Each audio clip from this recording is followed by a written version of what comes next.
Good morning and let's celebrate folks. दोस्तों, मेरा नाम अनुराग अग्रवाल है। मैं पिछले करीब 18 सालों से आपको ट्रेनिंग दे रहा हूँ कि कैसे अपने बिजनेस को बड़ा से बड़ा बनाना है। छोटा बिजनेस है तो उसको कैसे बड़ा बनाना है, और अगर बड़ा है तो उसको कैसे ह्यूज बनाना है।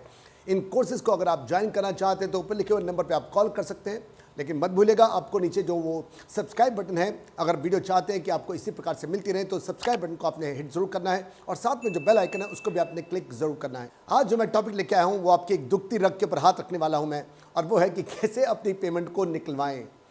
अगर आपका बिजनेस ऐसा है जिसके अंदर उधार देना ही पड़ता है, मैं ये कहता हूँ आपको कि बिजनेस के अंदर उधार जितना कम दिया जाए, हो सके तो एडवांस लो।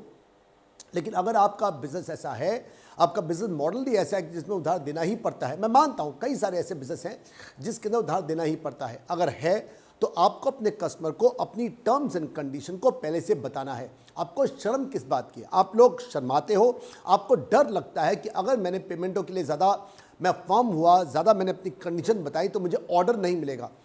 इसी कारण से हम लोग फंस जाते हैं। आपको पहले से ही फर्म होकर अपने अंदर कॉन्फिडेंस रखिए।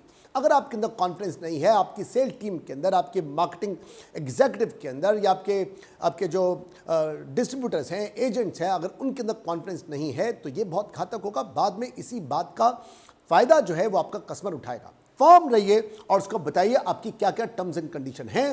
15 दिन की उधारी है, 2 हफ्ते की है, 4 हफ्ते की है, 1 महीने की, 2 महीने की, जितने भी उनको फॉर्मली बताइए।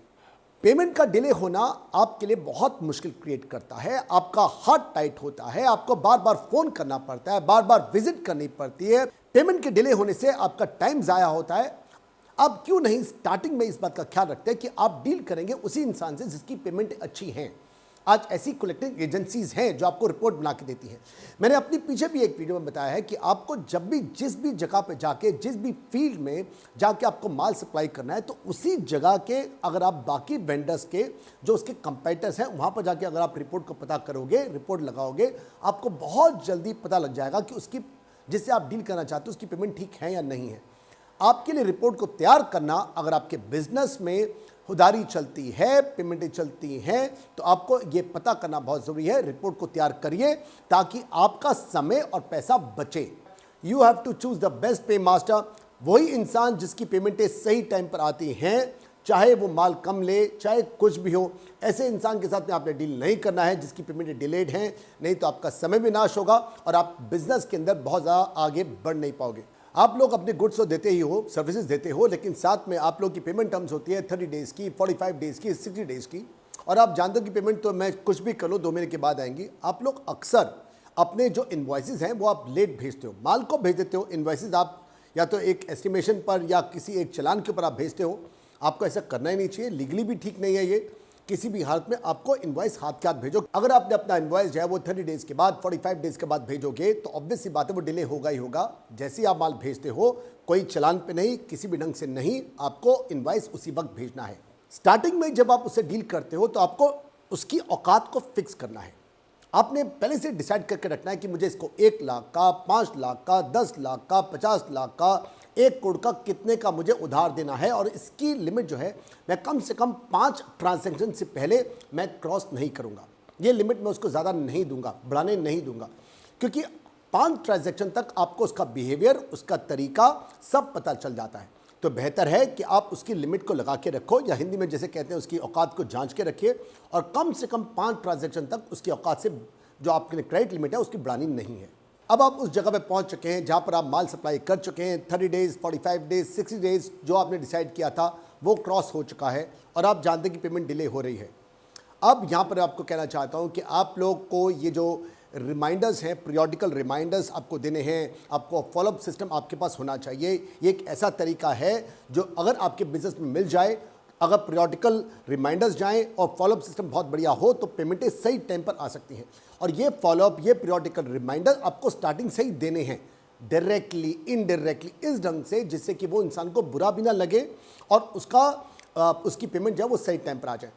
अगर पेमेंट डिले हो चुकी है, आपने कॉल नहीं करना, आपने अपने एम्प्लॉयज़ से, अपने स्टाफ से वहाँ पर पीरियोडिकली कॉल्स करवानी है, ईमेल से, व्हाट्सएप से, कॉल से या विजिट से आपको पीरियोडिकली करवाना है। ये फॉलोअप सिस्टम आपका बहुत स्ट्रांग होना चाहिए ताकि उस इंसान को बार बार जब रिमाइंडर आएंगे वो पेमेंट देगा।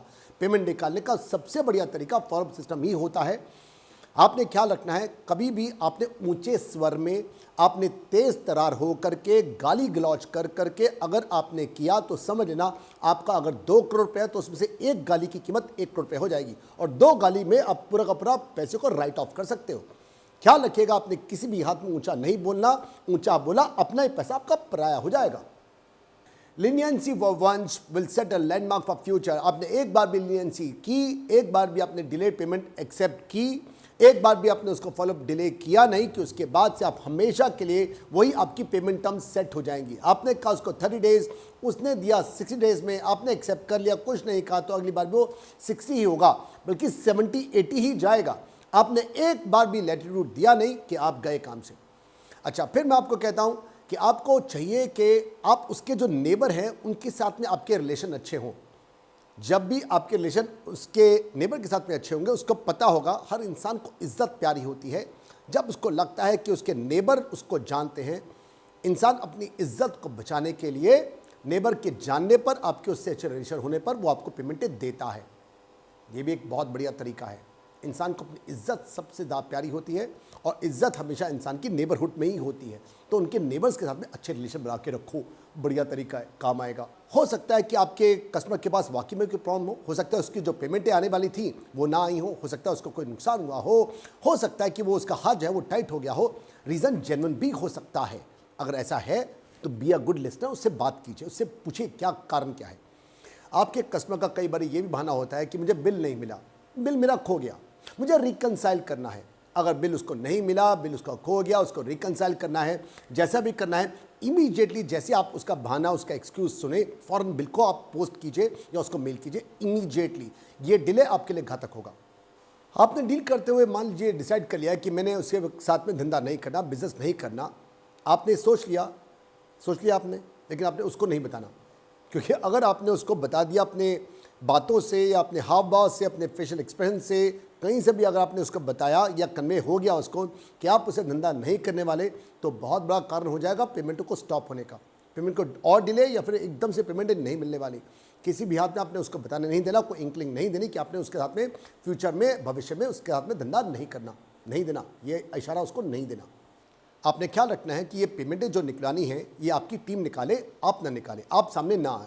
आपने तब तक सामने नहीं आना जब तक कि पानी जो है वो सर के ऊपर से न गुजर जाए या फिर पेमेंट बहुत बड़ी ना हो जाए, बहुत ज़्यादा डिलेड ना हो जाए। आपने नहीं करना, आपकी टीम ही, आपकी जो मार्केटिंग टीम है, आपका जो ऑफिस का स्टाफ है, आपकी जो एडमिन है, उन्हीं को आगे आने दीजिए, उन्हीं को पेमेंट निकालने दीजिए, आपने लास्ट में आना है। अब इस बात को हम लोग एस्टेब्लिश कर चुके हैं कि आपकी पेमेंटें नहीं आने वाली हैं, तो अब लास्ट में सिर्फ 2 ही रिजॉर्ट रहते हैं।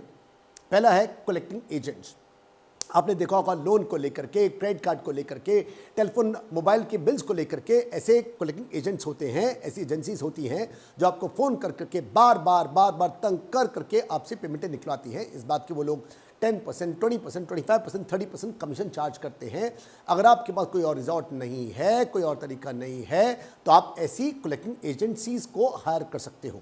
चलिए, एक तो ये तरीका हो गया, और दूसरा है उसके बाद अगर और कोई और चारा नहीं है तो आपको क्या करना पड़ेगा, अब आपको कोर्ट में जाना पड़ेगा।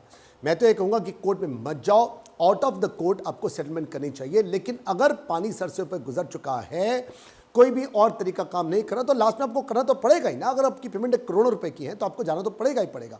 तो आपके पास अच्छी अटॉर्नी होनी चाहिए, आपके पास अच्छे लॉयर्स होने चाहिए। आप जाइए कोर्ट के अंदर और अपना पैसा निकलाइए। यही एक तरीका रह गया लास्ट में। अगर आपके पास कोई और तरीका है पेमेंट को निकालने का तो आप नीचे कमेंट सेक्शन में जाके लिखिए, मैं ज़रूर उस बात को अपनी आने वाली बुक के अंदर इंक्लूड करूंगा। दोस्तों, अगर आप इन बिजनेस कोर्स को या पब्लिक स्पीकिंग कोर्स को ज्वाइन करना चाहते हैं तो ऊपर लिखे हुए नंबर पे आप कॉल कर सकते हैं। अगर आप ये वीडियो अपने बिजनेस फ्रेंड्स के साथ में शेयर करना चाहते हैं तो ज़रूर शेयर कीजिएगा। लेकिन अगर आपको वीडियो वाकई में अच्छी लगी है तो इसको लाइक ज़रूर कीजिए, हमारा उत्साह बढ़ता है। और साथ में नीचे जो ये सब्सक्राइब बटन है, अगर अब तक आपने इसको सब्सक्राइब नहीं किया है तो उसको सब्सक्राइब कीजिए, और उसके साथ में जो बेल आइकन है उसको आप क्लिक करना मत भूलना। मैं इसी प्रकार से आपको नई से नई वीडियो बना के देता रहूँगा। हम लोग मिलते हैं मेरी नेक्स्ट वीडियो के अंदर। बाय बाय, शब खैर, बी सिंह, गुड नाइट।